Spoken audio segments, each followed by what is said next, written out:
And hello there, wargaming enthusiasts. Welcome back to Combat Mission Red Thunder, where we are playing another game. Yes, that's right, we are starting another game right off the bat. Um, well, not really. It would have been right off the bat, but I actually spent a couple of days installing mods in the game, and you can probably see some of them right now. There's trees, and there's water effects, and there's better sounds, stuff like that. Stuff suggested to me by various gentlemen, including one of the gentlemen in the comment section. And yeah, we're going to try and see how they feel. I don't know whether you can see them or not, but they're there. Anyways, thunder.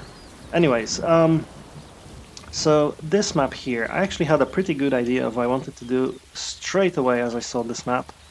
The thing I would have done is there's basically three objectives: the west road, the village, and the east road. And the west road is supposed to be taken by whoever deploys on this side, the village is supposed to be fought over, and then the east road is supposed to be taken over by whoever's on the other side.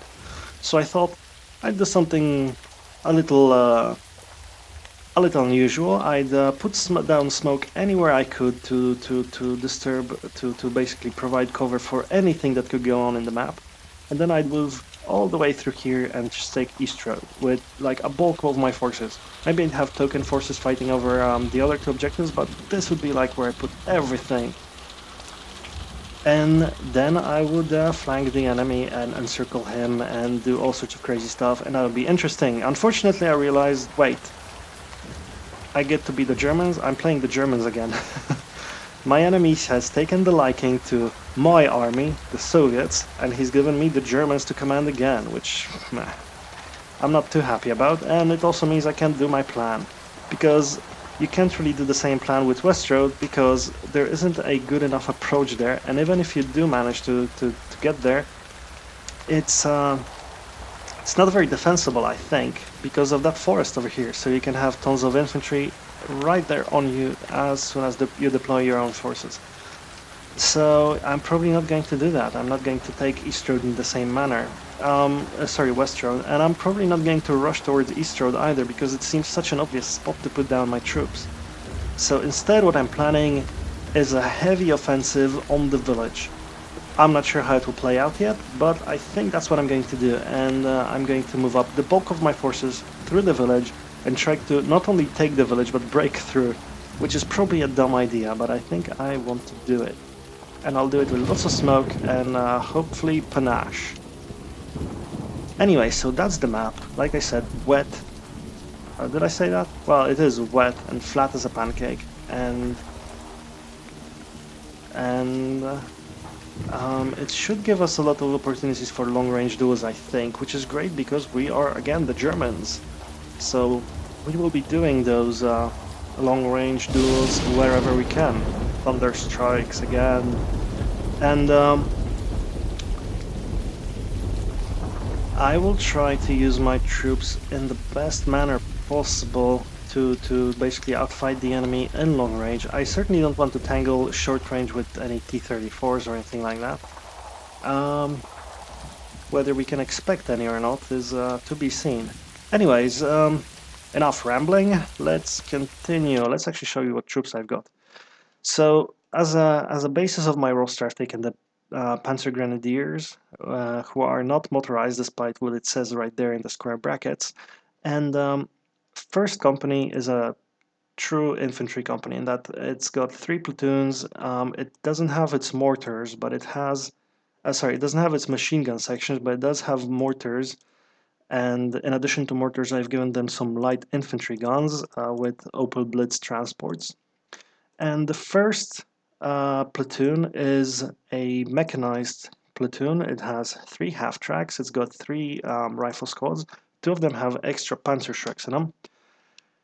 And we're going to use these guys as our stormtroopers. Basically, we're going to insert them into the village as quickly as we can, under the cover of smoke and with support of various other units. And they'll get there and they'll hopefully deploy and they'll stave off any infantry or tank units that we see there. We've got those Panzerschrecks, and those Panzerschrecks are nothing to, what's the word? they're certainly scary, let's put it that way, if you're the Soviet commander. So I hope I can use them this time. We've got 2 in this platoon, and then we've got 1 more in each of the other platoons. There's a Panzerschreck team in each of them. So so you can see that the other 2 platoons are not motorized in any way, or armored, or whatever, or mechanized. These guys are going to be our reserve, and we are also going to use them as reinforcements wherever we can, and also as scouts. Right.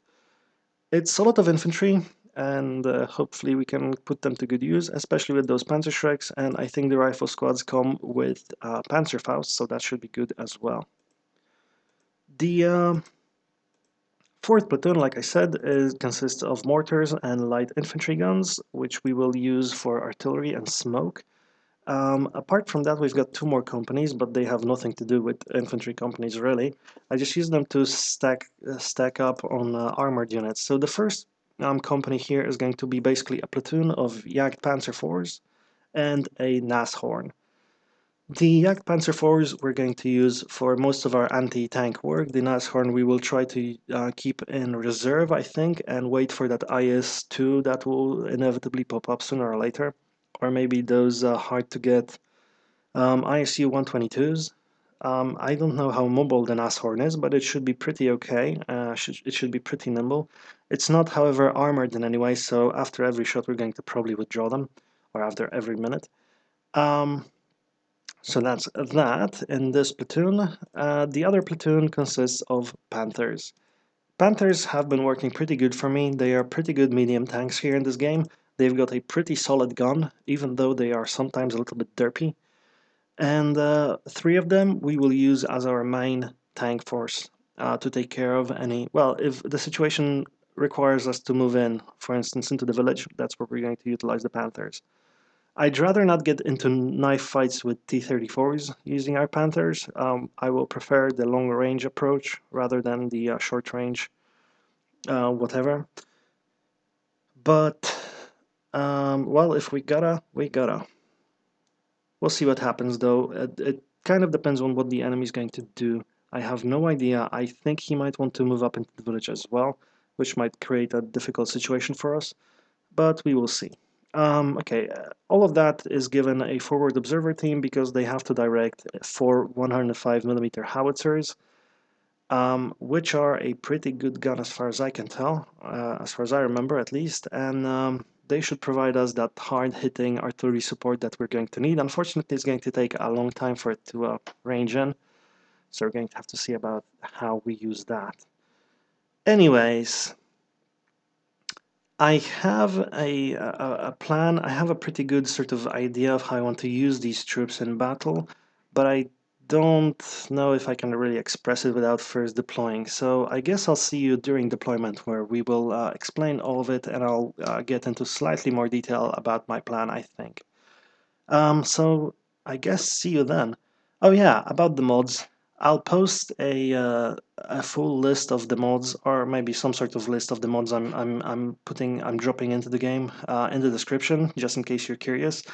I found mod installation to be sort of, I mean, it's pretty easy to do, except I had a difficult time figuring out what exactly to do. So that's interesting. Maybe I'll write it up in the future or something when I have a bit of time, exactly how to do it and exactly what to do it, and yeah, then maybe some other new players can benefit from that, like I just did.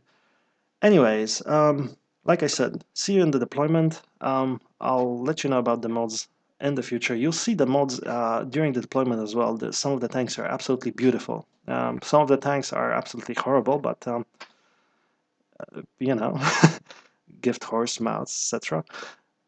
Anyway, I'm rambling on. See you on the deployment. There.